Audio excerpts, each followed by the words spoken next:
to when they receive the person that they will represent, it was a little like, I'm questioning Hagar. I'm questioning. Hagar was a Egyptian girl, and she was the servant of Sarah, the wife of Abraham.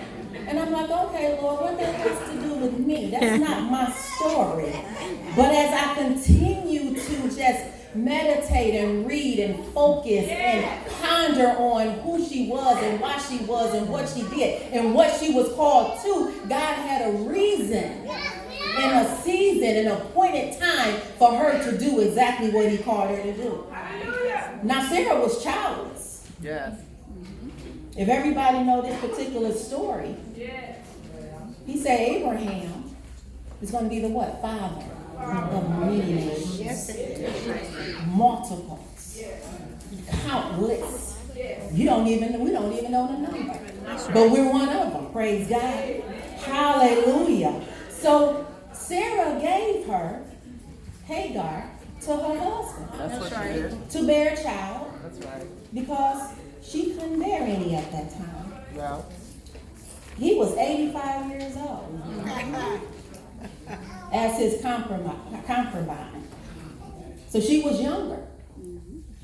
Didn't say how much younger, but she was younger. So as she gave her and she became his wife and she became pregnant, they both had a feud against each other. They both despised. And if you despise one another, and as women, as we despise, what does that set up? That set up our hearts to be hardened. Yes, it is.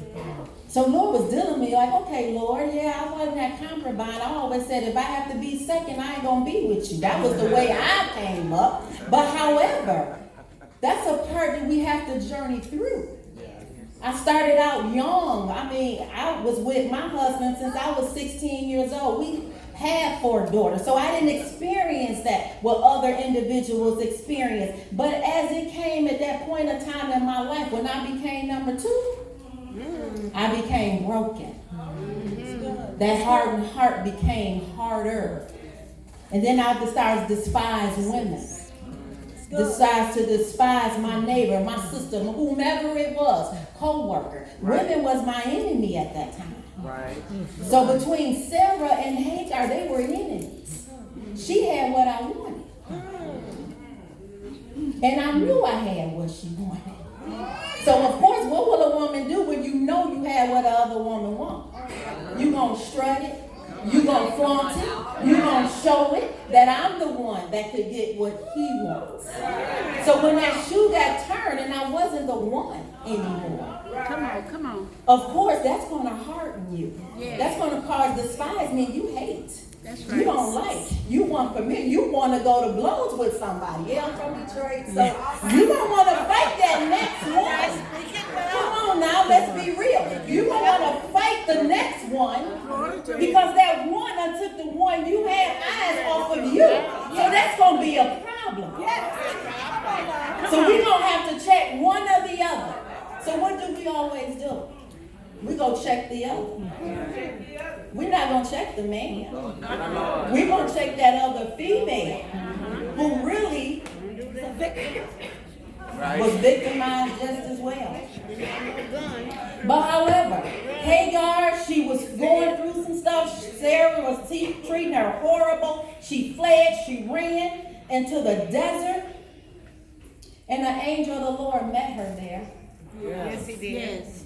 He met her right there, and he's like, where you going? What you doing? Where you going? She's like, oh, I'm being mistreated. And for the Lord to tell you to go back. Yeah. My God. For the Lord to tell you to go back and submit unto someone who has mistreated you, who has treated you like you were nothing, who has treated you as if he owned you, or which they did. She was enslaved. Yes, she was. But she listened to the Lord. And she went back. Yes. And in that course, he told her, you're going to bear a child. You're going to bear a son. You're going to call him Ishmael. And he's going to have a multitude and be blessed as well. Right. So with that word, and she was just saying, oh, this is my Lord that sees everything that I'm going through, he sees me. And the same for us. All the things that we go through, he sees us. Yes, that's right. He sees our brokenness. He sees our loneliness. He sees our afflictions. He sees everything that we have gone through. All those words that was across this platform, everything that was there, he sees that.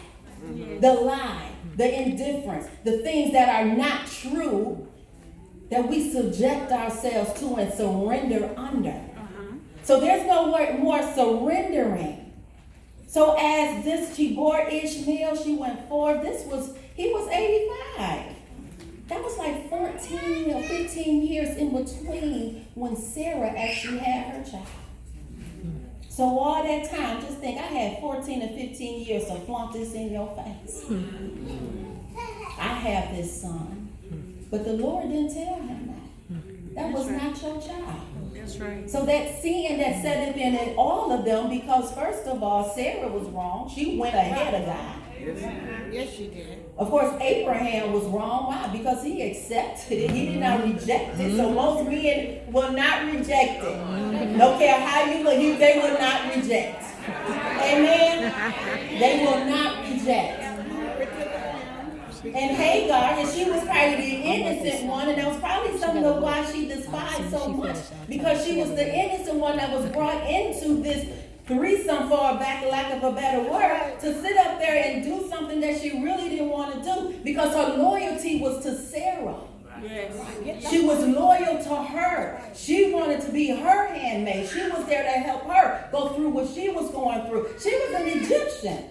Beautiful. Left Egypt to go with them. So she followed and trusted in her to take care of her, and she didn't do that. She gave her up.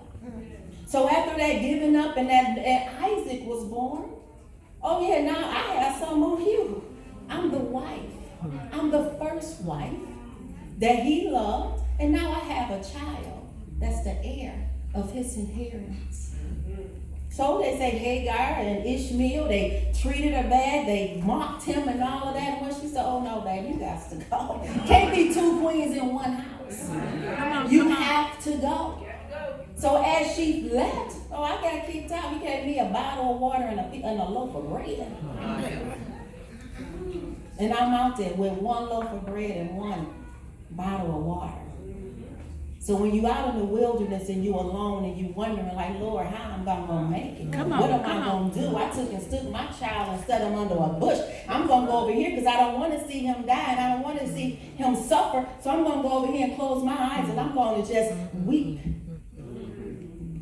Can we say, but God? But God. Come on. But God. But God. He knows all. He sees all. He's everywhere all the time. He's with us now. So he heard this baby over here crying. He's seen his mama with her head down, scared and don't know what she's about to do and how she's going to actually take care of that baby. The baby is gone. What am I going to do? Yeah.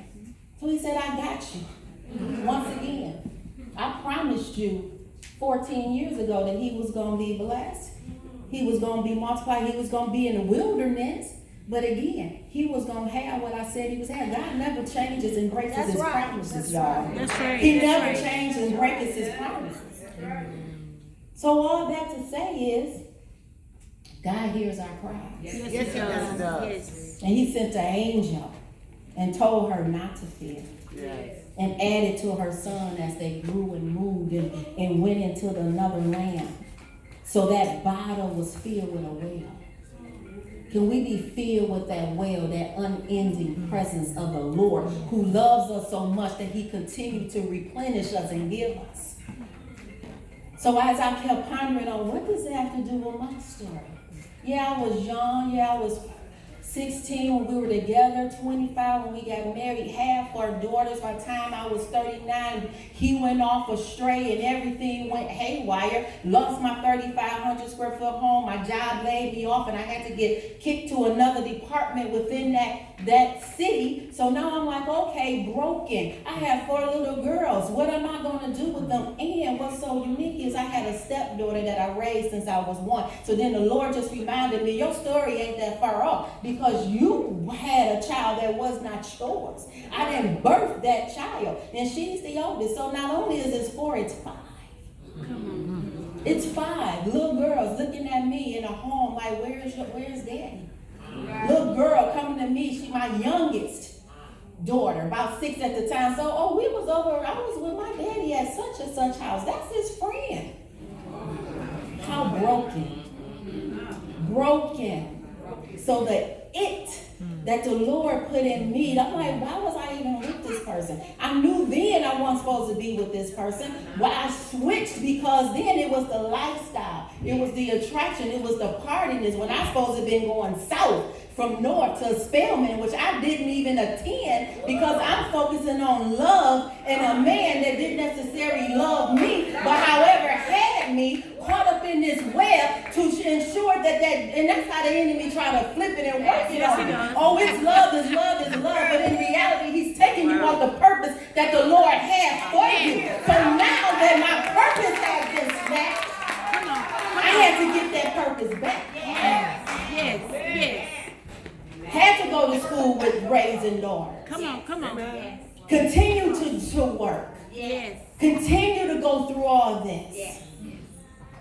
So he will replenish us. Yes, he will. He will give you that determination. Yes. He will remove burdens, destroy yokes, break every chain, whatever you want to call it. He will free you from the hand of the enemy. So I'm so glad that the Lord freed me because he sees me and he says the pure heart will what? See the Lord. Yes. So I thank God for my opportunity to see him and to be with him and to commune with him. Because even then she had a relationship with him that we didn't even know about. As much as you heard the story of Hagar, you actually focused on the opposite of that. That's right. She was the concubine. She had a relationship Yes. that nobody even realized that existed. Yes. So my relationship with him, nobody even knew existed. Quiet as kept, I didn't know it existed. But he favored me. He replenished me.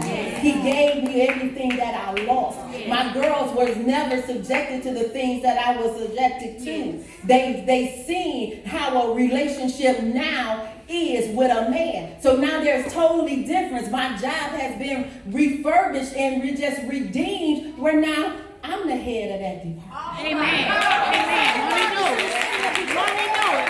Of the city of Detroit Department of Transportation, operating public transit. So God is good. He will give you what they think they took from you. Every cankerworm, everything that was stolen, he will replace. He will replenish. He will overflow. He will bless you abundantly where there's no way you can even imagine or think. He does it. So we give him all the honor, glory, and praise. So I can walk with my head held high. I can strut the way I want to because I know it's God in me, baby. It's none of what they have to do. So I don't have to be wondering with my head laying low that I'm inferior. I don't look as pretty as the next. Oh, my hips too wide. All those other things. We are all beautiful up in here. However he made you with a purpose. And we're all in the purpose and the image of our Lord and Savior Jesus Christ. In Jesus' name.